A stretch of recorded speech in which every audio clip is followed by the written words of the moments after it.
Good morning, everybody. Funny little start to this morning.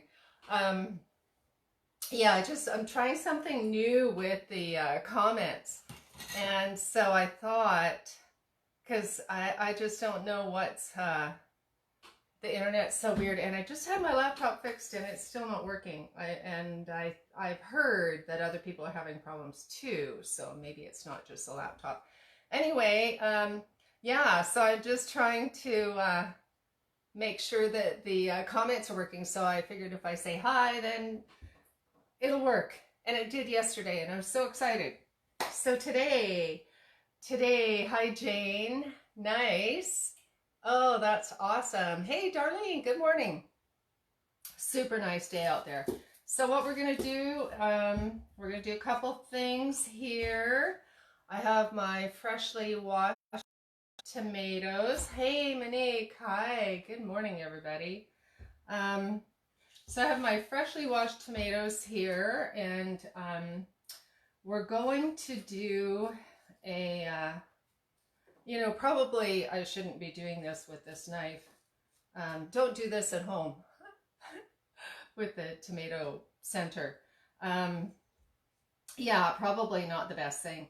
Anyway, we're going to put something together and it's going to look like it's a salsa, but it's not going to be a salsa. And so, yeah, lots of nice fresh veggies. So I have so happy to have all of these things from my garden. I have a really big, huge romaine plant. Like I have several that are, decent size, but one really huge one. And I don't I don't want to use it because it's so beautiful. Anyway, we have some little romaines. These are not my tomatoes. I did not grow these. But I did grow the oregano, and we have beets. Look at these beautiful, I don't know how to pick them up. Anyway, I think you can see them, the beets here. And so look at the greens. Isn't that gorgeous? So beet greens are super good for you. They are as good, if not better, than the actual beet itself. These are from Ann Marshall, and I don't know the name of her farm, but I'm sure you could find her on Facebook. I think it's something like Say La La. I'm not really sure. But anyway, I ordered all these beets because we're going to do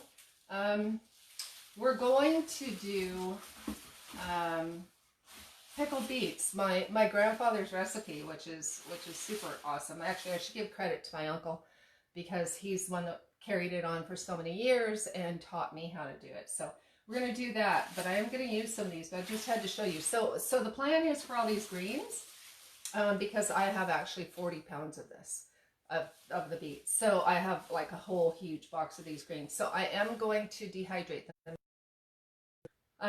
Because I'm don't want to use up a bunch of freezer space, and in the past, what I've done is I have just chopped them up and froze them for greens, for soups and stuff. And now what I'm finding is that I have a whole bunch of baggies full of greens, and you don't really need to do that. When you have a dehydrator, you don't have to use up freezer space. So I'm going to chop it all up and dehydrate it, and then it'll make just as healthy, if not healthier, than frozen.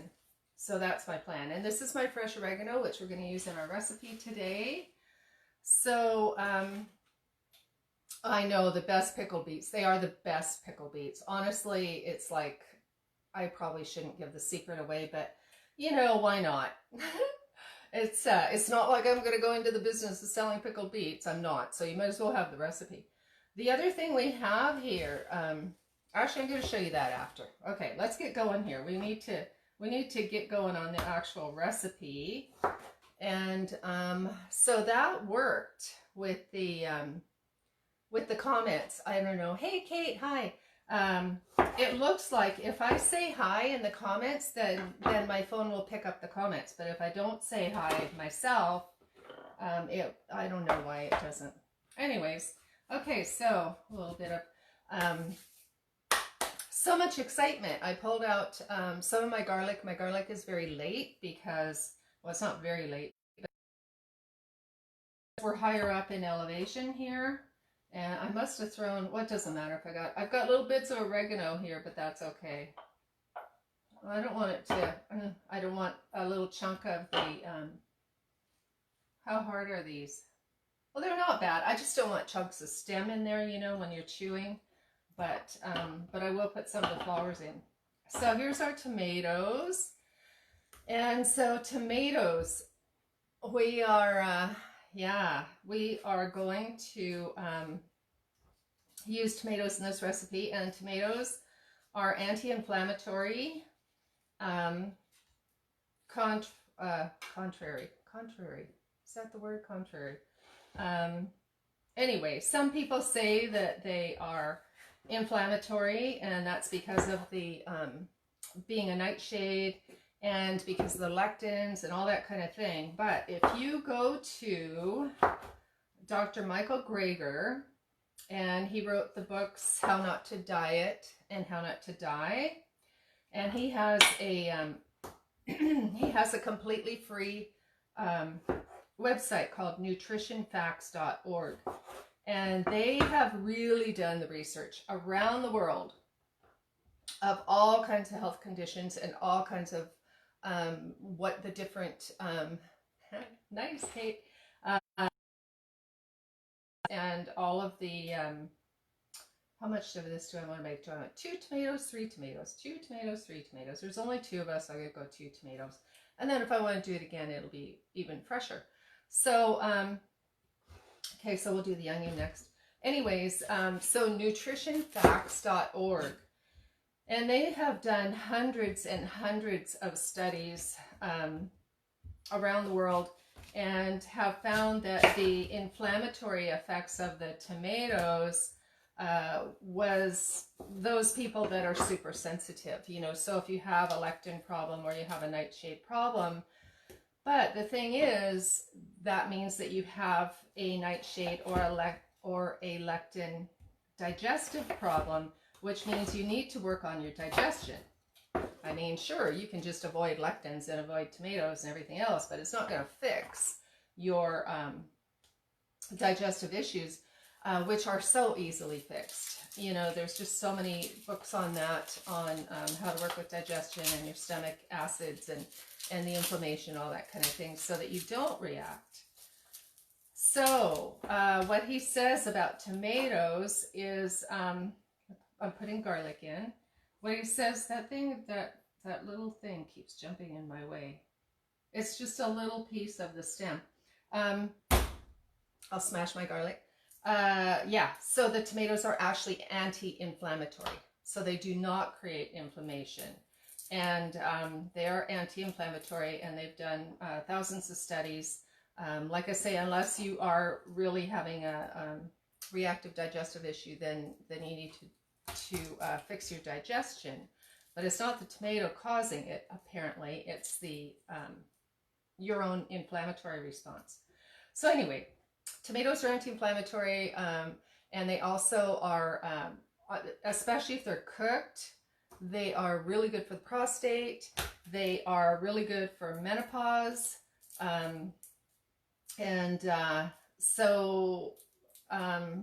Cooking seems to enhance the those particular values of the prostate and the menopause. So anyway, cooking doesn't seem to deteriorate the nutrition.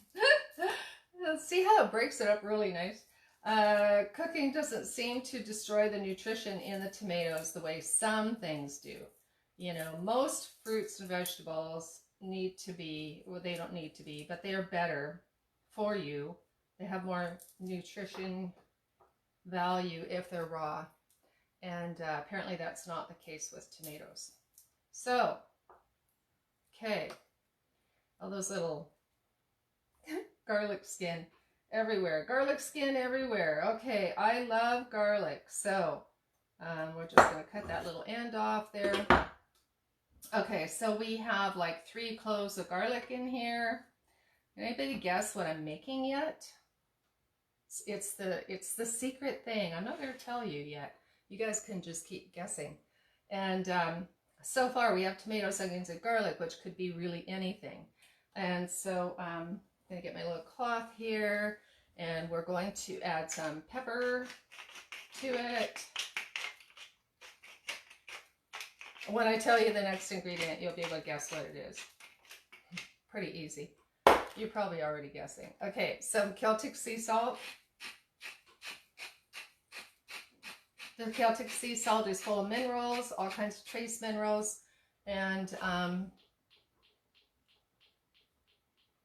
that's so funny.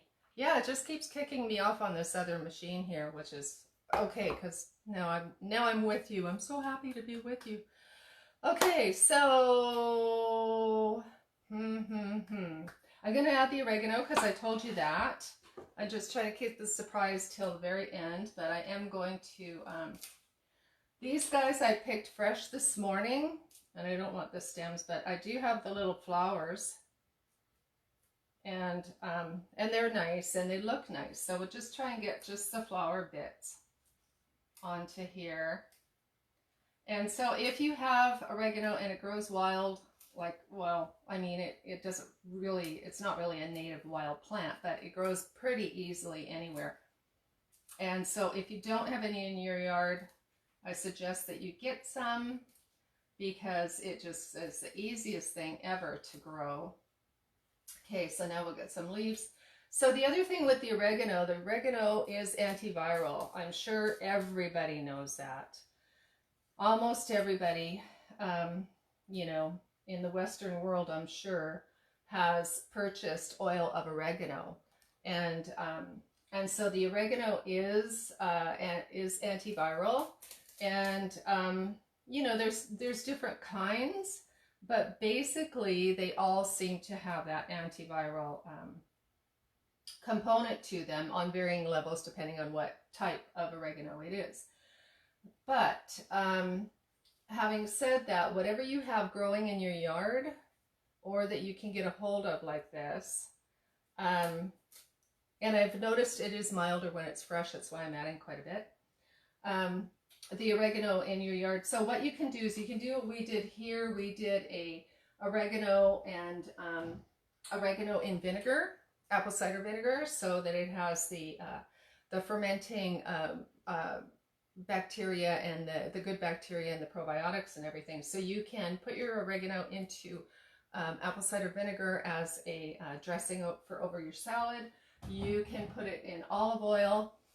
You can actually simmer it. If you can't, for whatever reason, if you can't afford oil of oregano, like the concentrated, like I'm talking the stuff 2 drops on your tongue burns your tongue off. If you can't afford that, take some of this and you know, as much as you can in a little pot, and heat it with some olive oil, and it will draw the properties out. It doesn't work as good because it's not as concentrated as the store-bought oil of oregano, but it is still antiviral. So if you don't have anything else, get yourself some oregano, and just heat it very on low, like a warm setting, or a very low setting on a crock pot, or very low in some olive oil, and just let it simmer. Well, not simmer, but let it just heat and pull the you know, all the properties out, all the medicine out of it, and then you can make your own oil of oregano.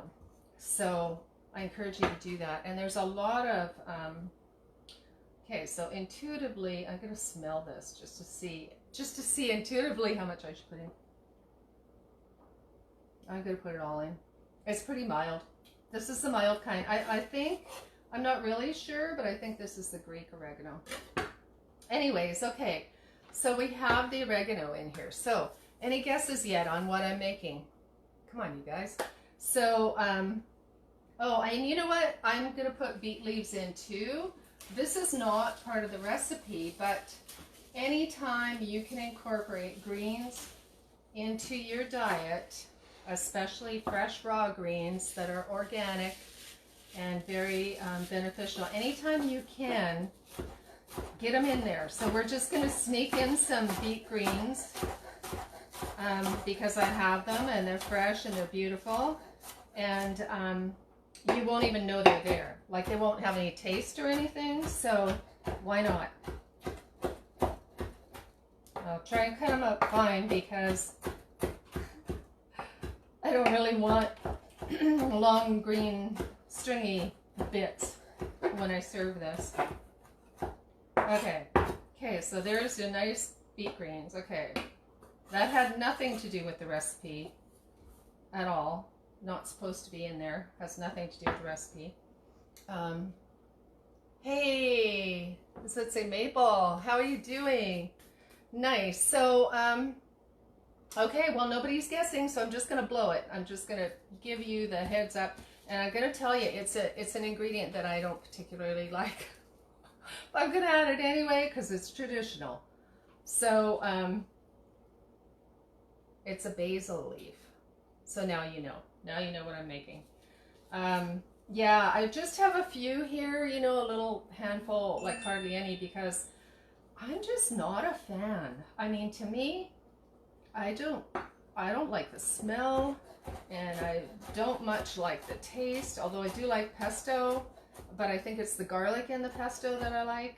I'm not much of a basil person. Basil, either. Did I say that right? So I'm going to cut it up super fine, and that's going to be enough because I just don't want it overpowering. Having said that, I will tell you what we're making, bruschetta, and bruschetta really isn't bruschetta unless you have some basil, whether I like it or not. If I add a little, it just gives that familiar Italian-y, you know, flavor, along with the oregano. If you want to, and you want it super oregano, you could add oregano powder too. I'm not going to do that because I don't really need it too oregano flavored. So that's that. What we're going to do is I'm going to mix it up first, and then we will add our liquids to it. We can get that on there, and hopefully I've cut this up fine enough that I don't do my, you know, super duper muscle thing here. Am I shaking the camera? I don't think I am. Okay, let's get it going here. And you could do this in a food processor, but I find it makes it too fine. You know, with this you can really see, you know, how it's breaking down without overdoing it. And it works much better if you cut the pieces up smaller because it's a lot easier to do. But on the other hand, I really do need the upper arm exercise. Much easier to do if you're standing up, of course.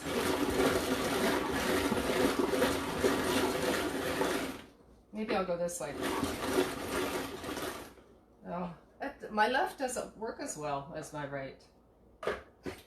My going left doesn't work. It's awkward. A couple of years ago, I broke my right hand, and that was not cool at all. I learned to do a lot with my left, but then, you know, like anything, if you don't use it, you lose it. And so my left hand forgot everything I taught it during that time. I had the idea. I thought, wow, now that I can do things with my left hand, I need to keep this up and keep on working with my left hand, so then I'd have two that actually know what they're doing, or, you know, one extra knows what it's doing. But, you know, I didn't keep it up, and I should have, because my left hand was pretty capable back then. It was actually kind of almost sort of learning how to even hit a few keys on the computer. It had to. It had to, because I had to get things done. And now it forgot everything it used to know, like anything. So, yeah, so that is, it's not looking very red. I maybe added too much onion, but anyway, it's okay. How come it doesn't look red enough? I maybe need some more tomatoes in there. Maybe I did need that third tomato. I gotta taste it first. You know what? I'm just thinking about this. I think the reason, because I have lots of tomato in there. It's got lots, but it's like really pulpy and not a lot of bright red. And so I think it's the type of tomato. I don't know what kind this is, but yeah, see, it's not a very red tomato. So I guess the inside's not very red. But that's okay. It's just still going to taste good. I don't know what kind they usually make it with. If there's a particular traditional way, I don't know. But yeah, that's probably why these are, yeah, they're not entirely, completely super, super ripe. So that's probably why. Okay, because there's lots of tomato in there. It's just not that super bright red color that, you know, is so vibrant. Anyways, okay. So this is you guys can see it, the bruschetta. And so what I'm going to add to it, move my little things over here, I'm going to add some paprika. A big jar of paprika with garlic bits stuck to it. And just a little bit. Okay, this is not the smoked. This is like the sweet paprika. And then I am going to add the traditional olive oil and, you know, depending on, I don't know, 3 tomatoes, half an onion and all of that.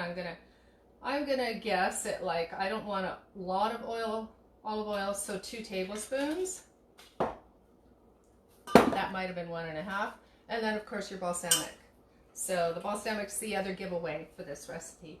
And again, you know, not a whole lot. I'm gonna say 2 tablespoons, 2 heaping tablespoons of balsamic.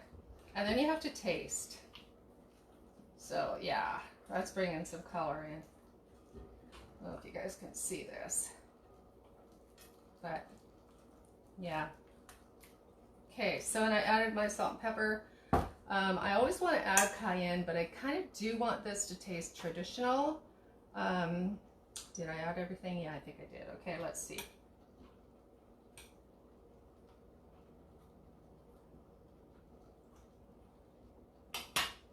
For a change, more salt. And more balsamic. The Celtic Sea Salt is really a mineral. It's a mineral salt. And so it doesn't have much of a salty flavor to it. Whereas I find the Himalayan salt, the Himalayan pink salt, you guys are probably familiar with it. It's much saltier. Okay, so I'm gonna say, that was like 4 tablespoons. How much is a 1/4 cup, you guys?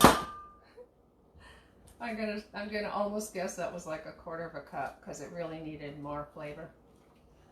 And I know you guys probably think it needed more basil, either. Okay, get a clean spoon again. Let's see. That's better.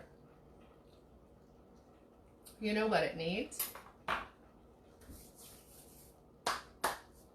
A little bit of sweet. And I don't know if that's the traditional recipe or not, but I didn't bring my apple cider vinegar. I mean my apple cider vinegar, my maple syrup out here, but I am gonna grab it. Hang on. I will grab some.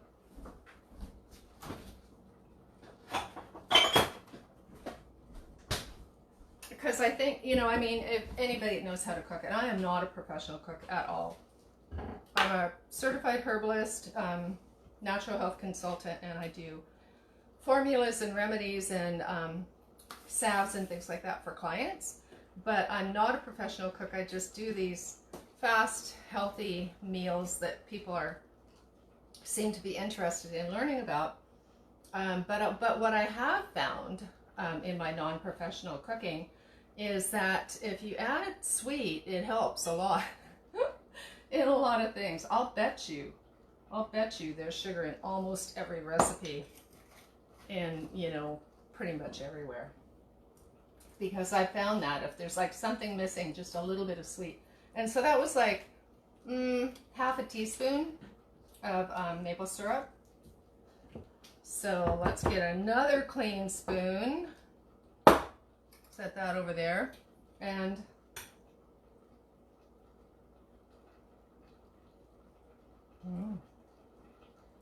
yep. I am going to add the cayenne. I am. I know it doesn't call for it. But just that little hint of there. Just that little hint of there. Okay. Yeah, that's good. It actually is really perfect the way it is. I just love spice. And of course, you know, the cayenne is really good for your circulation. Honestly, as you get older, or as I get older, circulation, aches and pains, all those kinds of things that happen when you overdo it. The cayenne is so anti-inflammatory. Honestly, you should be adding it to everything every day. If you're on any medication, you should be really careful not to take too much, not to take a therapeutic dose, which would be like 2 capsules full, which would be like 2 capsules be roughly, I don't know, like almost a teaspoon, and that's a lot. That could affect your medication if you're on medication, but if you're just throwing a sprinkle in, seriously, it's really good to do every day to increase your circulation, and it acts as anti-inflammatory and so many things more. Good for cholesterol, blood pressure, oh my God. The list goes on and on. Okay, new spoon. Okay. That was really good. Okay, so the plan is, the plan. Swallow first. I'm going to have a little sip of my chakra tea with the butterfly pea plant that makes it turn blue. So, okay, so traditionally we put this stuff on bread. And so I do have a beautiful, beautiful artisan bread. And I'm trying to think of where. It's that little place in Qualicum, just on the side of the side cutoff highway there. I don't remember what it's called, but I had this in the freezer from before the big thing going on here. So I cut these up, and so you can do this, or what's even healthier, and what my plan was to put it on romaine leaf. So I'm going to remove a few of these breads, and actually I'm going to do both. I'll do both. Okay, so, well, maybe I will leave that in there. And, all right, I'll use that. I'm running out of all the spoons. Okay, so you can do this traditionally. And like I say, I really wish the tomatoes were a little brighter, but that's okay. Okay, so we can do that. We'll do 3. And then we'll go like that. It's got a bigger surface. Okay, alrighty. So we have that, and then we can do, I'll use the bigger leaves here, and we can do the, like that. So it's going to be a little messier because it does tend to be waterier, or what you could do is you could use a slotted spoon and just, you know, remove that liquid there. But this is kind of like a one-person, you know, sloppy Joe bruschetta. So there is your sloppy Joe bruschetta, or sloppy bruschetta, if I can say it. Okay. And then there's another little one. We'll try to get less of the liquid. Does not look good. Okay, and actually if you lay them up like this, they kind of self-drain before you eat them, which will be handy too. Okay, I'm going to do another one. My leaves are, I had, my eyes are bigger than my thought. That's a pretty big one. But anyway, we'll use it anyways. Okay, whoops. That'll be good for later. Okay, so there's your beautiful,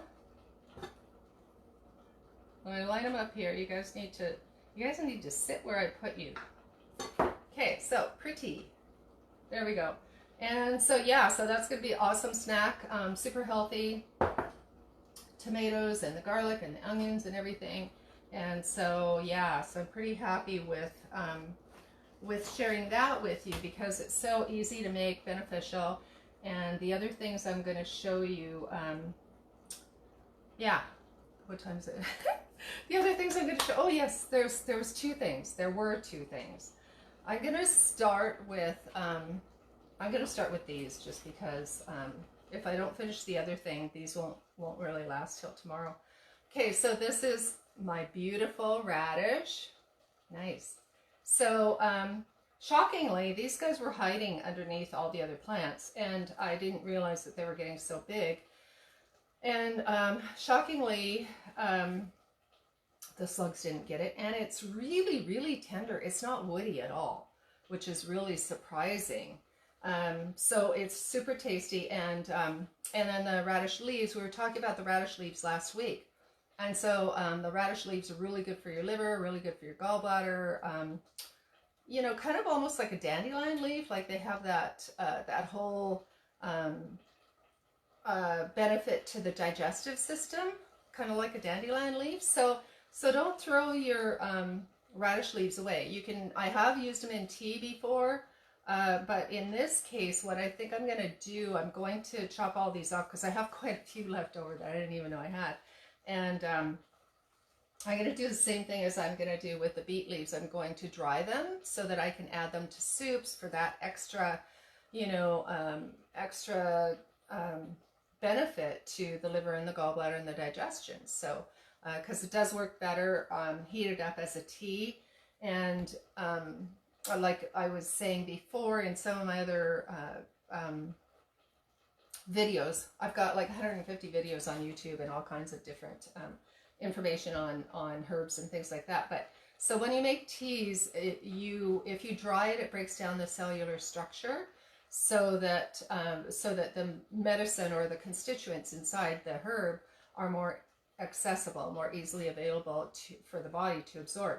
Whereas if you just poured hot water over this, over any fresh leaf, it'll pull a little bit out, but it's not going to really draw those qualities out. It won't really be a medicine. It'll be like, you know, nice and helpful, but not really a medicine. So when you dry it, it breaks down the cell walls, and so you get way more of the benefits.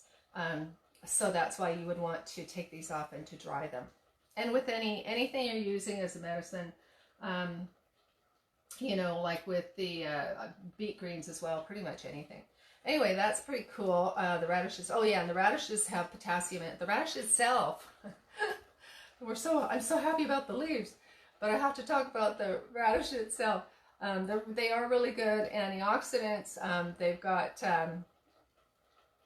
vitamin C, potassium, other good stuff. I don't know. I think they have K in them. Seems to me most vegetables have K. Anyways, very beneficial. Eat your radish raw if you can. Now there's something to look into. I've never thought about drying out the actual radish. I could dehydrate that, and I'm sure it would have all those benefits, and probably concentrated. I'm not really sure, but I could look into that. So that's the radish information. Have another little one here, but he's not very, he's a different kind. I don't remember what kind the little white and red ones are. But anyway, I'm going to use the greens. So that's really awesome. I was just going to show you guys too the carrots that we fermented, and they're coming along really nicely. So I don't know if you guys did this with me. I think that Monique did. And so just make sure, because I did notice with this being able to breathe, I noticed that in the heat, the brine was evaporating down. And so make sure that it's covered in the salt brine. Otherwise the top will mold. It can get that scum thing, which I remember thanks to Monique, it's called a calm. It's like a little protective layer of kind of SCOBY-ish. But anyway, if you keep it under the brine, it works really good. And they're starting to really get that fermented flavor and taste, you know, like a natural pickling, because there's no vinegar in here at all. It's just salt and water, peppers, onions, garlic, and we use some grape leaves to help keep them firm. So the other thing I was going to show you real quick, because I have had the requests for, I'm going to set this here. There, that looks better, other than my little spill there. Okay, so can I put that there? Is it gonna fall down and create an issue? Oh, I can put it right there. I have a spot. I have a little shelf. Okay, so oh yeah, okay, so here we go. This is the other thing. Where's my stuff? Here's a jar. You take a jar, any jar will do it all. And you, this is going to be interesting. This will be really fun for you guys. See if I can open this. You take a jar and you, I'm going to use the bigger jar because, oh gosh, because I'm going to be shaking it. Like you need lots of surface to shake it with for this to work. So you take the jar and you take some apple cider vinegar.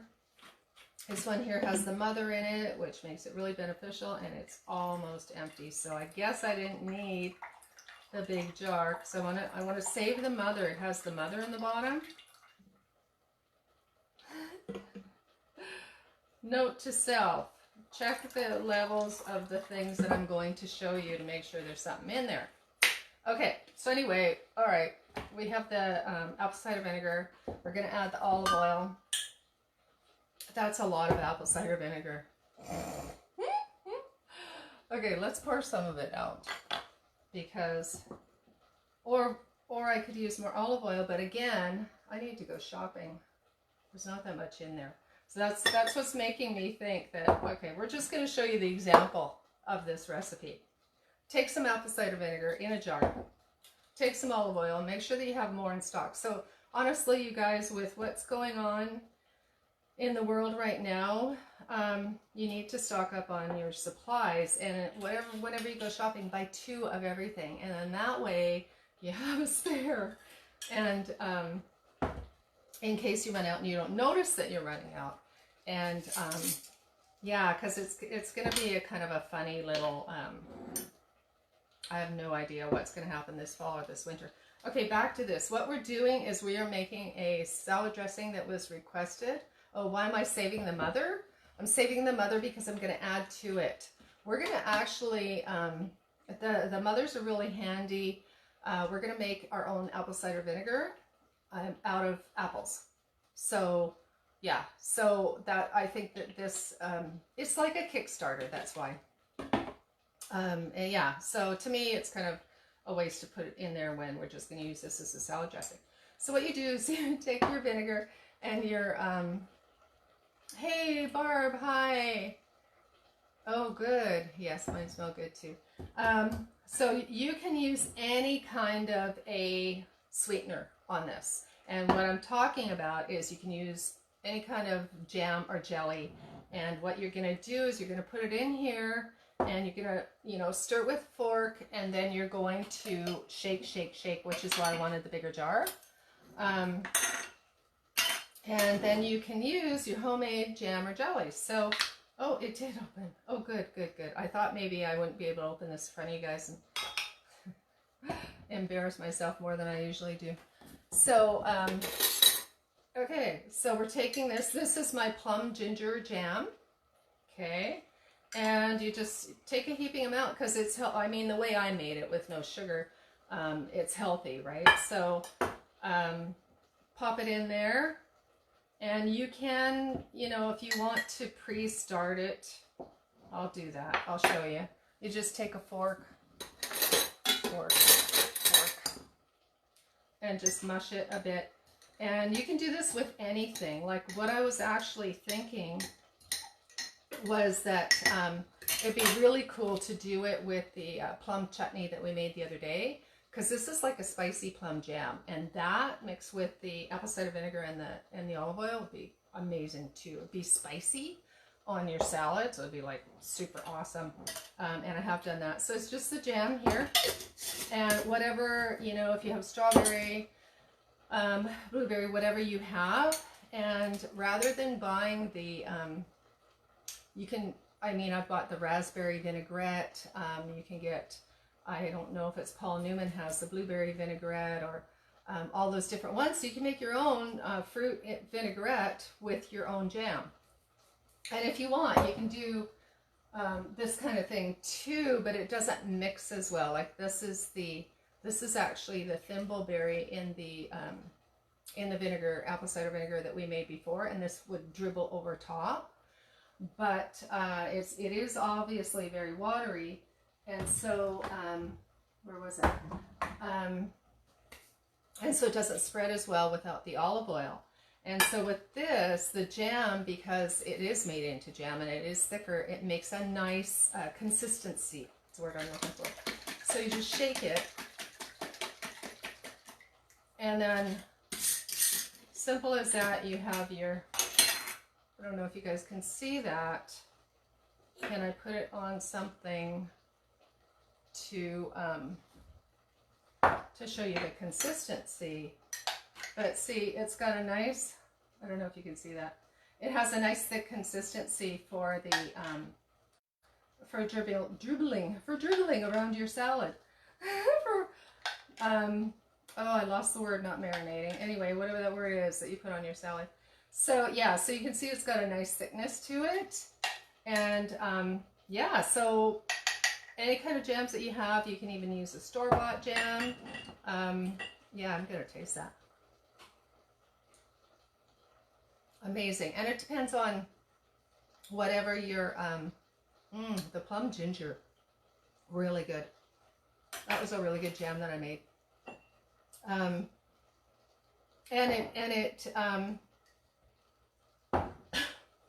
Excuse me.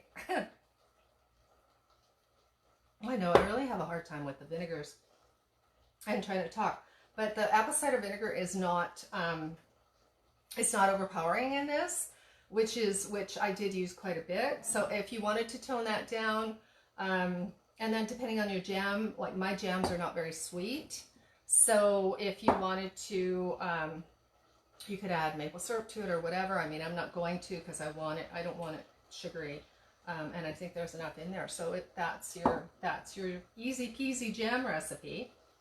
And yeah, so that's that. And you could strawberry jam, grape jelly, although I'm not really a fan of grape jelly, anything, any fruit at all you can use for that. So it's super easy recipe. Just grab a jar of jam, and we were running bed and breakfast, and before, and when I didn't have anything else, I wanted something super special, I would just grab the oil and vinegar and half a jar of jam, shake it up, there you go. Everybody's like, wow, that is so good. So there you go. If you wanted to, you could do all kinds of things with it. You could add a little salt, a little pepper, a little cayenne. Yeah, whatever you want. You could even add, as I'm looking at it, you could even add turmeric to this for that extra boost. The other thing you could add is the fermented from the sauerkraut. And I often do that. If you look at my recipes on my Instagram and my everything, Instagram, YouTube, I will often use the juice from the raw fermented sauerkraut and add that to the salad dressings because it gives a really beautiful vinegary flavor, as well as having all the probiotics and all the beneficial bacteria for you. So, hey. Okay, so anyway, yeah, we're out of time, and I'm really glad you enjoyed it. And so, yeah, give it a try. Make some bruschetta, and dry your greens, and make some oregano. You're gonna need it this winter. And there's your little jam recipe. Easy peasy, and we'll see you tomorrow morning. And oh yes, thank you. Yes, I know today's the day. Yes, so thank you for that. 42 years, wow. So we're off to do something fun. Thanks, see you guys tomorrow. And yeah, we'll come up with whatever else. Put your comments and your your comments, and share your stuff. Share my stuff. Instagram and YouTube. Okay, we'll see you tomorrow.